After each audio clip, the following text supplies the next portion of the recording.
Ears must be asleep. Praise God.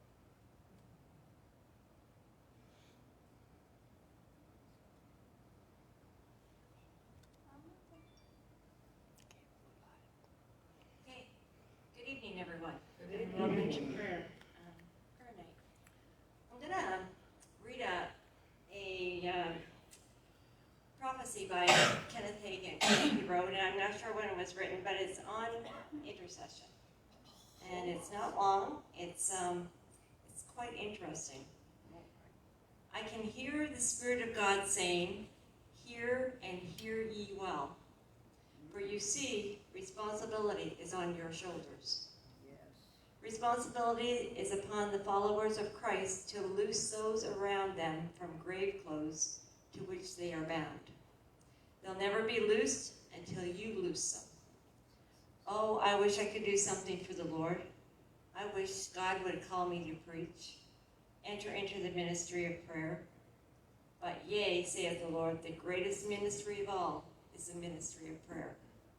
The greatest ministry of all is the ministry of intercession. All the other ministries will fail unless the intercessors will take their places and will stand against the forces of darkness and the forces of evil, and will intercede and will help to bring to birth the move of the Spirit, the revival, the manifestation of God's power, and bring to birth the ministries that God desires, supernatural ministries to be in manifestation in the church. But it will take those who will travail. It will take those who will bring to birth those ministries. And oftentimes the one who stands to minister, many will look upon him and think, oh, he's a mighty man of God, and he should get all the benefit. But you see, the reward will not go to him. He was not the one who gave birth to it. He is the result of the birth, and the birth was caused by those who travailed, until that was brought forth what God desired to bring forth. So in this day, in this hour, there is a work of God that has not been wrought.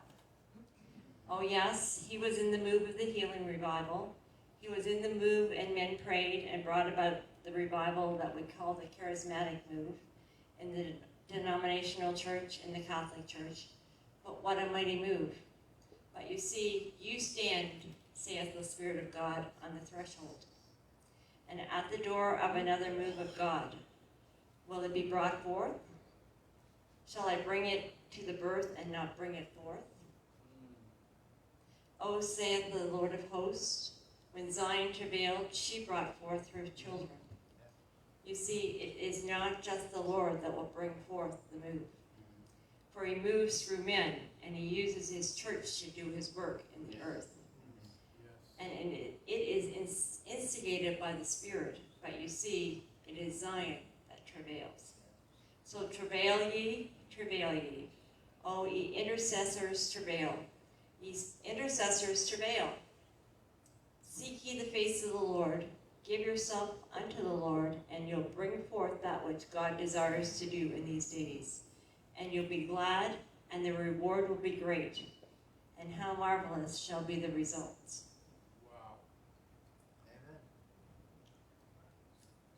Amen. I've never read that one of Kenneth Hagin's. I've read a lot of his prophecies, but that was one I found. The word.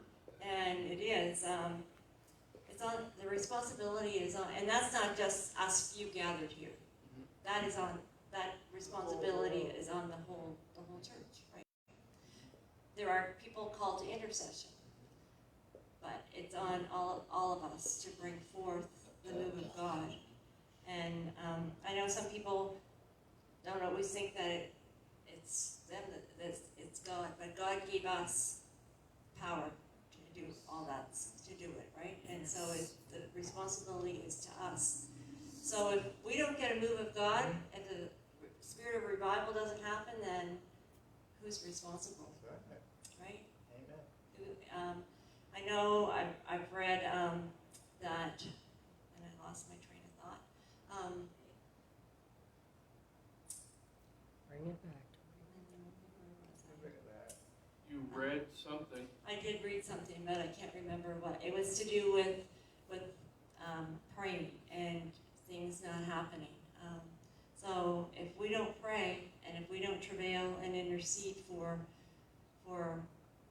move of God, for our families, for healing, Wow. like for it's our responsibility, and all those revivals. If you look back and you read about all the revivals, there were men and women that God used, right? And they prayed, whether it was 2 people, whether it was 1 people, was a multitude. The guy that started in New York, he started praying. He had nobody show up for how long, and then it just took off, and they prayed. It was everywhere, people praying. So it's on our shoulders, the move of God, and as we intercede and pray. And I guess I know where I was going with that. It was to do with America, and it was about America, that they talked about. If the church had done what they were supposed to do, that America wouldn't be in the state that it's in. And so it's the same for Canada. If the church had prayed and had interceded for our government like we should have, we wouldn't be in the state that we're in. But so it's time, like he said. How many times did he say? At the end there, he said at least 3 times. So travail ye. Travail. So it's important that we travail. What is travail? What is travail? I know what travail means to me, but I don't know if it's what is actually travail. Well, what does it mean to you? Well, when I travail, there is the Spirit of God comes on you in a different way than if I'm just praying, or even if I'm praying in tongues. There's there's something that rises up within you that you're birthing, you're travailing, like you could be crying, you could be moaning, you can be groaning. It's that type of thing. But I'm sure travail also means that you don't have to do all that. I'm not sure. Is it like a heart's cry? What's that? Is it like a heart's cry? A travail? Yeah, well, you're crying on the inside, and a lot of times you're crying on the outside. Galatians 4:19. You want to read that? Galatians 4:19.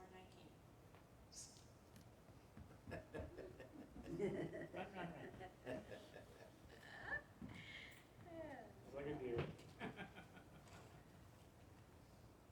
Sorry, people. That's what all that treadmill work is about. That's right. Hey, not big When time. she needs it, it's there.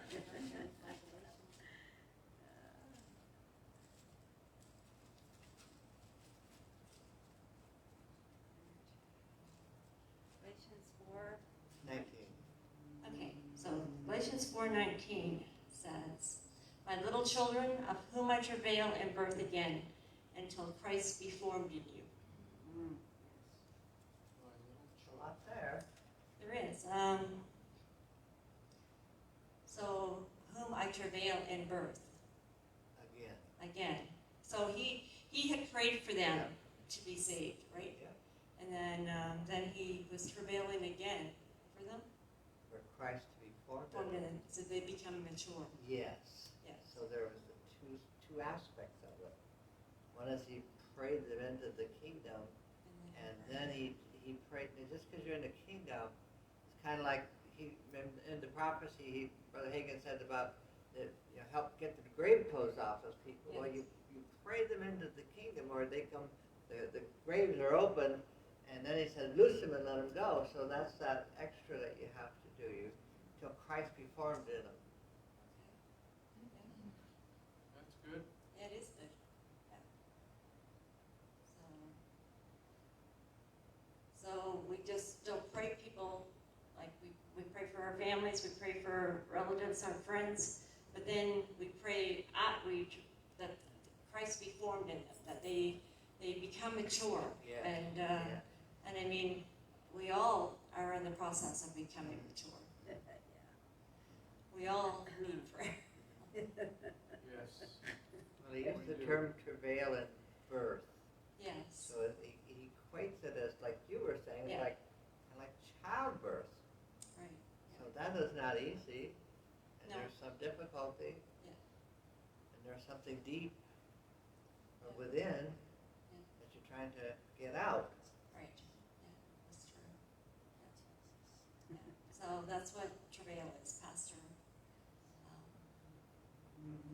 It is, like I've seen though people travail and press in with prayer, but they don't, it's not always the same thing, and every birth is not the same either. Like, one lady might have no problem, and somebody else might have a big problem, right?